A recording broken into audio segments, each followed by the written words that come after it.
Hi,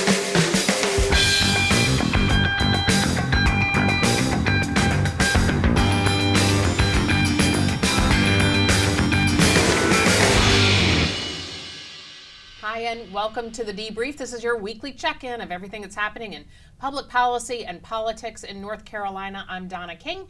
I'm editor-in-chief of the Carolina Journal. Thanks for joining us. We got a lot going on this week. First, we have, of course, CJ's deputy editor, Jeff Moore, here to fill us in on the latest numbers in the race for North Carolina's governor. And Katie Zender, reporter for CJ, talking about hunger in North Carolina. And, of course, David Bass, Carolina Journal reporter with some really good information about a UBI. We'll have the details on that. And from the John Locke Foundation, Mitch Kokai. Okay, let's jump right into it. Here's where it stands. In that governor's race for North Carolina, a new High Point University poll out shows that Josh Stein, Democrat, may be pulling ahead. Okay, here's what it looks like. Jeff, fill us in. Yeah, so we've got just a top line here. Stein at 48% support, Okay. Robinson at 34% support. So you've got a 14-point gap, and that's the largest we've seen. And as we were discussing earlier before we came on, this is some of the largest margins we've seen in the North Carolina governor's race as far as polling is concerned in quite some time. And so you've got the Robinson campaign out with some damage control, trying to explain some things, but the takeaways here for everybody seem to be that the branding on Robinson, the ads that Stein has been running against Robinson, and then the 4+ years of branding of Robinson as an extremist from the Democrat perspective, and kind of putting labels on him has been quite effective. Sure. And he hasn't had an effective counterpunch sufficient to actually get over that hump and kind of close this gap. So the longer the race goes on, it seems like it's separating a little bit. We'll need to see some more to see if that separation stays. Some polls can be outliers. Sure. So we'll have to see if this 14-point gap is really something to Sure. look at. There's also 18% in this poll that were undecided. So that's a pretty large margin. Yeah, that can shift. I mean, you have 10 points worth of those people shift one way or another, and that changes it entirely. So you don't typically have election results for the race and governor be this wide apart. It would be pretty historic to see a gap like this. Sure. So I'd be looking for this to kind of close with more polling and more time on the campaign trails. Maybe Robinson has a counterpunch that he's working on that he'll lay out here in the last stretch. But it's looking pretty dicey for the Robinson campaign. Stein's campaign probably feeling pretty good about this trend going in the polls. Sure. So one of the things I noticed in this poll is that this is of registered voters. For example, like 2 weeks ago, CJ's own poll, we do likely voters. What's the difference, and does that tell us anything? Is it just time, or is this looking at a different crowd? Yeah, registered voters is simply that. It's people that are registered to vote in North Carolina, and those are the people that are calling. Now we know, being in politics and looking to try and drive the vote in a lot of places, people are always trying to get the vote out because not a lot of people go out and vote. So when you have a poll of registered voters, it may not be the best sense of where the electorate is going to be on election day. We look at likely voters. These are voters that are actually participating in the elections at a regular clip, and so you can be reasonably confident that they're going to participate in the next election, and then so you can put more weight on their vote and who they say they're going to support. So if this is a poll of registered voters, then you take a grain of salt or two when you're looking at those results. And when you're comparing that, you got to really make sure you have apples to apples at a poll like this versus in registered voters where you might see a margin that's a lot closer. Sure. David Bass, tell me what you thought about this, because we've been following Robinson for a long time. He's our lieutenant governor. He draws some crowds. People, when they're with him and they support him, they love him. I was actually surprised to see that he's fallen behind at this point. Yeah, he definitely has that kind of populist appeal with people out on the campaign trail. It is interesting. I mean, this is obviously the biggest gap we've seen in recent polling. I should mention the CJ poll recently. The gap was much closer in that respect. So it's interesting to see if this will hold or not. I think looking back at the past few gubernatorial elections in North Carolina, the margins between Republican and Democrat has been much smaller. I think if we had a situation where, say Trump did win North Carolina, but Robinson lost by, more than 4 or 5 points, I think that would be very illustrative of what the campaign was actually like and the problems with that particular campaign. I think going into the home stretch is going to be interesting to see if this holds up. I think that the margins are probably closer than this would indicate, but we'll see what ends up happening. All right, what do you think? We've seen Cooper Trump. This wouldn't be that unusual, would it? Well, it's certainly what Josh Stein is hoping for. He wants Okay. to have the Stein-Trump voters, so Okay. not only would he get the Democrats, but the people who would vote for Donald Trump but can't go for the Republican candidate for a particular reason or other. To me, there are several things to note. One, no one who seriously looks at polling and what it actually shows really pays much attention to the polls of only registered voters. Okay. It's always the polls of likely voters. So you definitely have to give this a grain of salt. Also, 14 points, that's never going to happen. Sure. Even if Stein pulls off a big victory, it's not going to be double digits. So I think you have to set that aside. But certainly you can glean from this that Stein is winning. All of the other polls suggest that Stein is winning, even if they only have him up by 4 or 5 points. Okay. So that's something that the Robinson campaign really has to contend with. The other thing that I think that this shows is that even though Mark Robinson has been kind of well known, most politicians aren't really well known in general, even if they're well known among the political classes and well known among the people who pay attention. Most people don't know who the politicians are. And as Mark Robinson was beginning to be defined beyond just the political classes and the people who pay attention, the definition came from Stein's ads, where you see him screaming and saying, keep your skirt down, and women shouldn't lead, and all of these other things that really, I think, caught a lot of people who didn't know anything about this, saying, who's this guy, and why would I ever vote for him? So he has had some responses to it. He had an ad with his wife that talked about the abortion issue and why he's supporting the current law. But I think that's playing defense, and it was after the long drumbeat of advertising saying, this is a crazy guy who should never be governor. Very interesting. All right, so one of the things that came up this week, I'm going to come back to you, Jeff. Congressman Dan Bishop, running for AG, Stein's current role, he spoke out on this and said, look, you know, the law enforcement organizations aren't supporting Stein for governor, and he's AG. What do you think that carries any weight, and do you see any connection between those? Yeah, it seemed to be kind of mystified as to how he could have these levels of support where the people that should be supporting him the most if he had served well in his position over the last however many years would be those police organizations, law enforcement and safety and everything. And to not have that kind of undercuts it. I think the political class may pay more attention to that, as Mitch was just kind of mentioning, and that others, more retail, once every 4-year voters, may not be paying attention to really who has the Police Benevolent Association backing them or not. But for a voter who very much cares about public safety, and their rating public safety is pretty high up on the list in many cases, if that's something they're really paying attention to, it may make the difference. So if you're worried about things happening in your neighborhood, you've had personal interactions with the kind of crime that we've seen on the rise in North Carolina and around the country, then that may be a really motivating issue for you. But at a more retail level, I wonder if people will pay enough attention to really see the difference. I think in actuality, the content of it makes a big difference. I would pay attention to those people and their complaints against the person that they were effectively serving under for all that time. So I'd be interested to see more people see that. Maybe that's a counterpunch that Robinson looks for going into the home stretch to kind of put that issue and put a label on Stein like Robinson has been labeled by Stein all this while. A perfect example of how this all plays out is Stein is running an ad right now that talks about the clearing of the rape kit backlog, and there's a person in law enforcement who says, well, back in 1996 this person committed a crime and the rape kit wasn't tested, and so there were all kinds of problems that flowed from that, but Josh Stein came in and he cleared this backlog. Well, if you really think about it, 1996 was back when Mike Easley, a Democrat, was the Attorney General. He went on to be governor. If he didn't do anything about it during his last 4 years as AG, Roy Cooper, who had 16 years as Attorney General, didn't do anything about it. Then he became governor. And then Stein has been AG now for years and years. Well, maybe he finally did something about it, but none of these people who have all gone on to be governor did anything about it. But that's probably not what people who are watching this ad are going to hear. They're going to hear, oh, Josh Stein, he's fighting against rapists. It's great. Right, very interesting. All right, I'm going to actually come right back to you because we are now, 6 weeks ahead from early voting or so coming up. Would you say October 17th. All right, October 17th, those early ballots are going to be, so you're going to start lining up to early vote. So don't take a selfie. If Is that's that what what we're you do. learning? Yeah, if that's what you do. Yeah, of course. But don't take a selfie. So even I, as close as we've all been to this process, I didn't know you couldn't take a selfie with your ballot.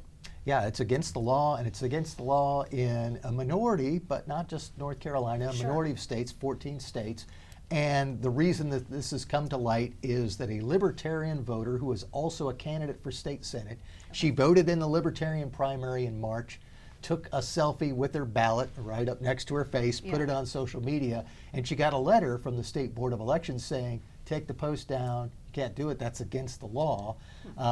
She didn't comply. As a Libertarian, you're probably not all that surprised. She said, well, no, not only am I going to keep that post up, I'm going to do this again in November, and I'm suing because this is a violation of First Amendment free expression rights. She's working with FIRE, the Foundation for Individual Rights and Expression, challenging this law. The latest development after the suit was filed is they would like to have a hearing at some point in October, no later than October 15th, on an injunction, and to get a ruling on an injunction by October 29th so that people heading to the polls on Election Day could be free to take a ballot selfie and not worry about getting charged with a crime. Now, for those who have ever done this before and wondered, oh, am I going to run afoul of the law?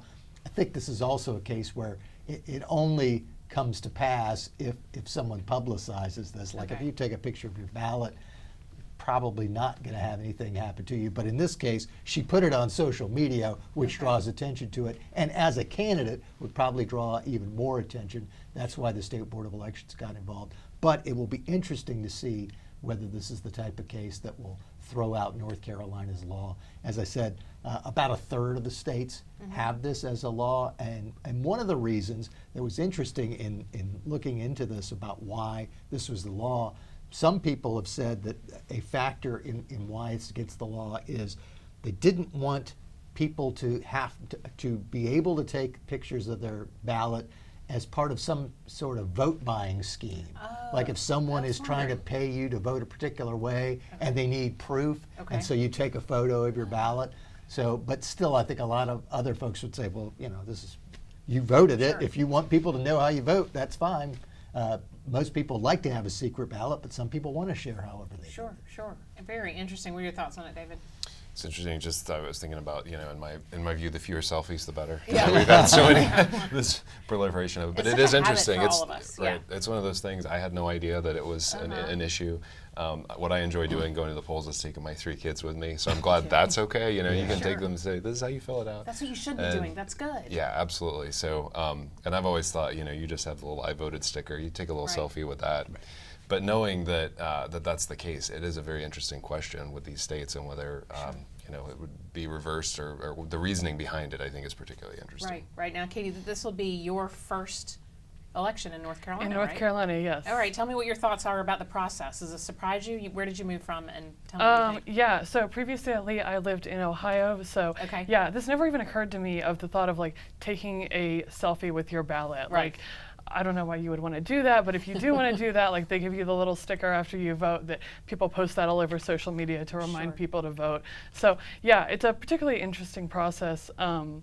But yeah, I also find it very interesting, you know, that Josh Stein is doing so well in the polls because, you know, I have seen so many ads from the Stein campaign. I don't think that I've seen a single ad from the Robinson campaign.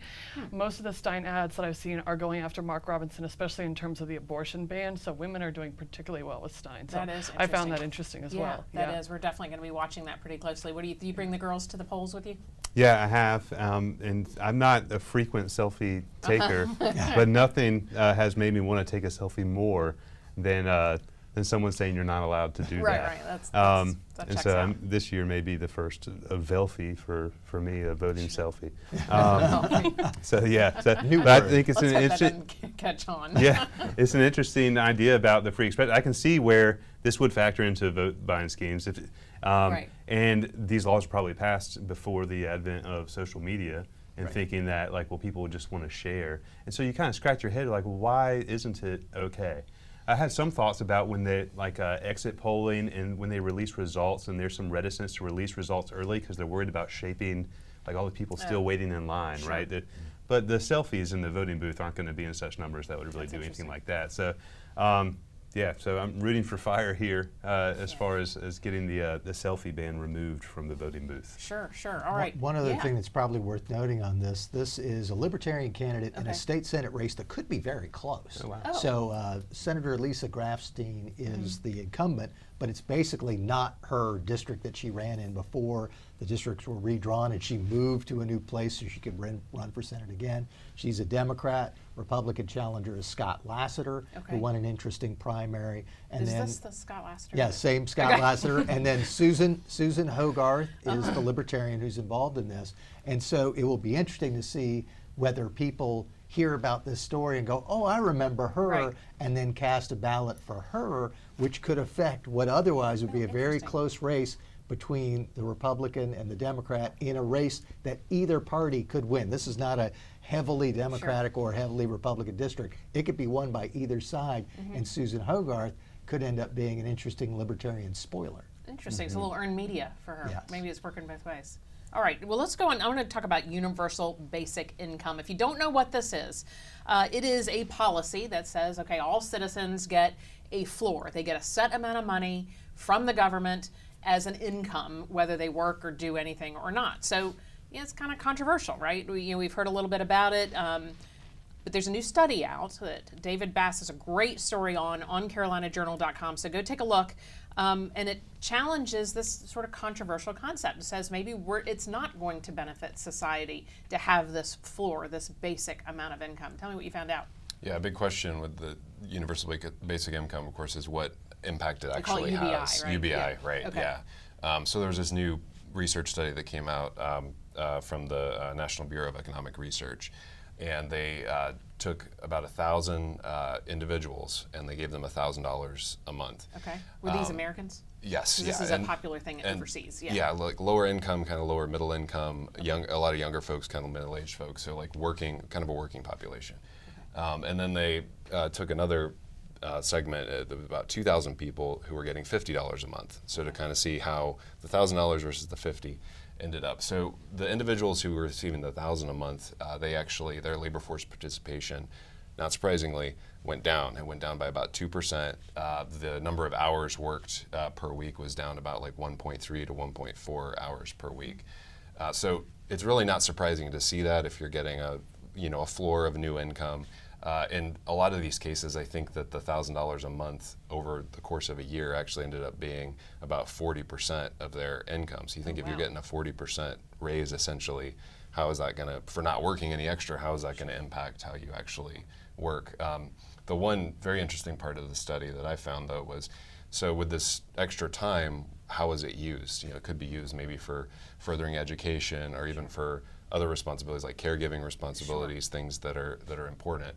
But what people actually spent their time on was on leisure activities. Okay. Which, I mean, that makes sense. Again, you're getting paid, you can, have a little extra time to chill out. So, Right. But I think it does show, though, that if you provide a floor of income, it not only it discourages work, but I think it also could maybe perhaps unintentionally create a bit of a reverse incentive to even move up the economic ladder. So you're maybe stuck at this lower level too, and you'd have to get a job or be in a career trajectory that would really, really increase your income significantly to kind of overcome some of those things. So those are all the questions with UBI that we need to be wrestling with. I think this study contributed to I like that there's a now current study to really look at it. I mean, as a concept, UBI tends to be where on this sort of ideological spectrum. It doesn't seem to be very free market or sort of government. Well, it's 100% not free market, because it's basically saying the government's going to pay people to do something, to not do something, to actually not work.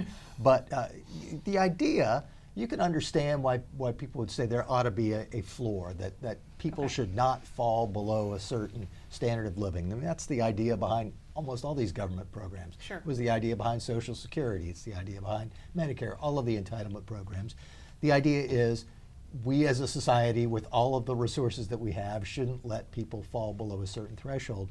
But all of the programs also have unintended consequences, and David just pointed them out. I mean, the idea is you pay people not to work, and shocker, they decide not to work, and you put no strings on it, and instead of building up their education or building up their work skills, they decide, well, I just have some money, and don't have to work. I'll just do what I was going to do once I worked and got the money from working. So it's one of those things where all of these ideas, in principle, sound like they might be good, might be helpful, but they all have unintended consequences. And when you don't have any strings attached to them, when people don't have any time limits on this sort of thing, or don't have any work or educational requirements that go along with it at all, it's all going to end up leading to worse results than people expected. Sure. Now, how does the concept of a UBI differ from, say, welfare or something like that? Well, it is part of It's welfare. It basically can't the be. I same mean, program. but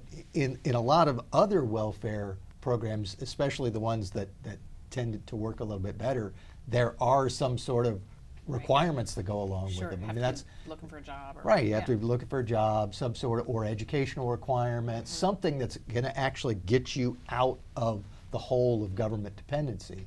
UBI basically says, well, you know, you're here, you're breathing, we're just going to give you some money, and that gives people no incentive to do anymore. And as David said, the biggest problem is not just that, but the disincentive to achieve something on your own. Right. I mean, if it takes you a heck of a lot more effort just to get a little bit more money, why bother? I mean, if you're going to be getting a better advantage for yourself by doing more work, then being able to structure a program that would lead to that result might be okay. But if there's no incentive or an actual disincentive to do more work, why would you? Very interesting. What are your thoughts on it, Jeff? Yeah, I think we started the show with a kind of a surprising poll result, Yeah. and this is the least surprising Okay. result. I think it is instructive, and we seemingly had a pilot program with this in 2020 and 2021.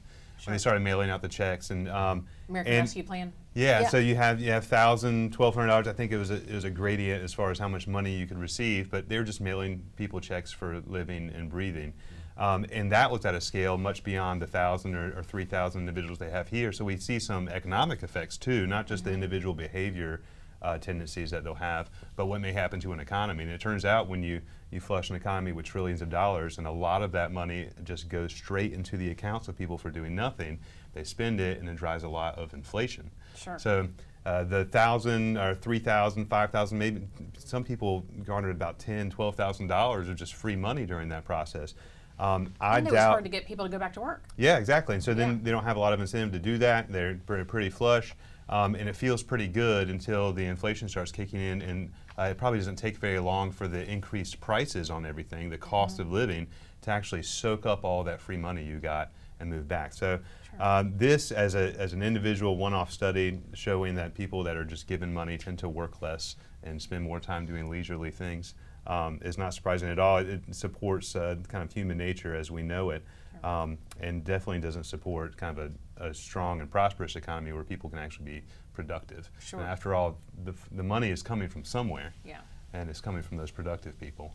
So we should probably reward those people with incentives like keeping more of their own money rather than the opposite. Absolutely. Speaking of high prices, Katie, you know, we've had this project that's been going on called Sowing Resilience, and it has just been, for me, transformative. It's been a real awakening of what's happening with high prices, energy, our energy future, all kinds of things. Let's talk a little bit about that, because you're going to see it on YouTube, on Carolina Journal's YouTube, but also you can go to sowingresilience.org. Sowingresilience.org is the landing page where the research report and all the YouTube videos are, or it's also on the John Locke YouTube page as well. Yeah, please check it out. It is just an amazing documentary and real look at how North Carolina's food system is challenged. It's going through a stress test, and we have hungry people. We have tons of food we're producing, but still hungry people in North Carolina. So let's talk a little bit about that and what we found out.